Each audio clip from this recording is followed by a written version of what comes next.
यथा महांत भूतानि भूतेषु च वचेष्वनु प्रविष्टानि प्रविष्टानि तथा तेषु न तेषु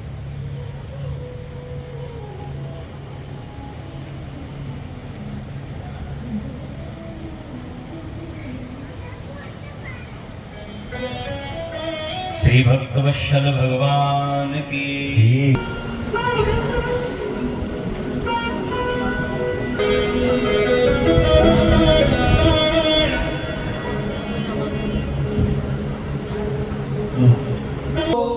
विष्णु गुरुदेव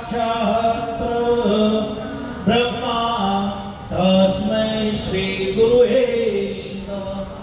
मुखं करोति वाचालं भागवत भगवान की, श्री सीताराम जी महाराज की, सतगुरु की, हर नमः पार्वती पते, हर हर महादेव। सत्ता ज्ञान यज्ञ एवा अपना परम पूज्य પૂરણ શરણદાસજી મહારાજ અને અવધ બિહારીદાસજી એમના આપણે ગુરુ પહેલા મહારાજશ્રીની સાનિધ્યમાં પણ અષ્ટમ ઉપરથી સમજવાનું, ગમે એટલા રૂપિયા હોય, ગમે એટલી સંપત્તિ હોય, સવારમાં 1 કલાક તમારે બદ્રીનારાયણ તો બધું છોડીને તપ કરતા એમ તો 23 કલાકનો ભગવાન આપણું રક્ષણ કરે છે।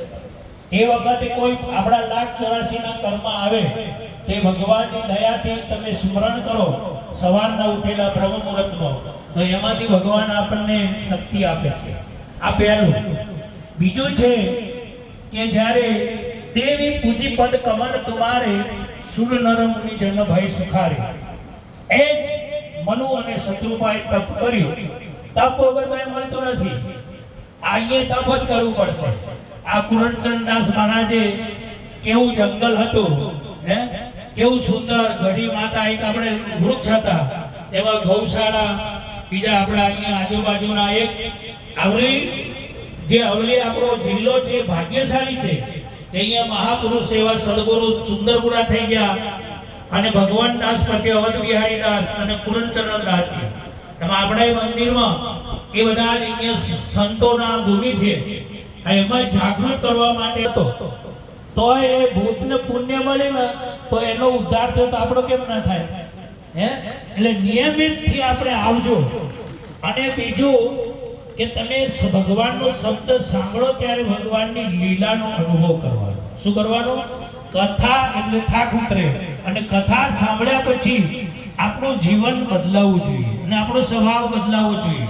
અને એ જ દરરોજ તમે આપણે બધા ભણેલા છીએ, શાસ્ત્ર ભણેલા, બધા બાળકો પણ ભણેલા છે, એટલે એનો અભ્યાસ કરવાનો। શું કરવાનો? શાસ્ત્રનો ઘરે 1 કલાક, તેમાંથી આપણને બધા જ ભગવાનના ચરિત્ર સાંભળવા મળે। હવે મનુ ને શત્રુપાએ તપ કર્યું એટલે ભગવાન પ્રસન્ન થયા। શું જોઈએ? એટલે ભગવાનના પ્રસન્ન થયા, ભગવાનના દર્શન થાય, કોઈ વસ્તુની જરૂર ના પડે।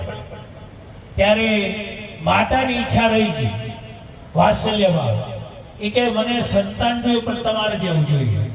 ભગવાન કે મારા જેવું ક્યાંથી આપું? જાઓ હું આવીશ, તમે લાયક બન્યા છો। જો નારીમાં કેટલી શક્તિ છે, અને એ જ ભગવાન લાયક બનો એટલે ભગવાન આવાથી આપશે। હમણાં સરસ આવ્યું 24 અવતાર, જ્યારે જ્યારે અધર્મ વધે એટલે ભગવાન ગમે તે રૂપે પ્રગટ થાય છે। અને એવા જ આપણને એ કાલે જ આપણા રામલલ્લાનું પ્રાગટ્ય થયું। દશરથ રાજા ચાલીને ગયા, પ્રેમથી આંસુ દ્વારા ચરણ ધોવાયા, અને એ સુંદરીઓ ભેગા થયા કે ભગવાનને ક્યાં મળવા છો? તો શિવજી ભગવાનને કહ્યું કે તમે જ્યાં પ્રેમથી પોકાર કરો, અંતરનાદ કરો, ભગવાન પ્રગટ થાય. એમ જો આ ગઢીમાં તમે પ્રગટ થતા વૃંદાવન ગોકુળ ઇધર હો, હે આપણે ભાવ પ્રગટ કરીએ તો બધું અહીંયા થઈ જાય. હવે તન મન ધનથી જોડે આ બધા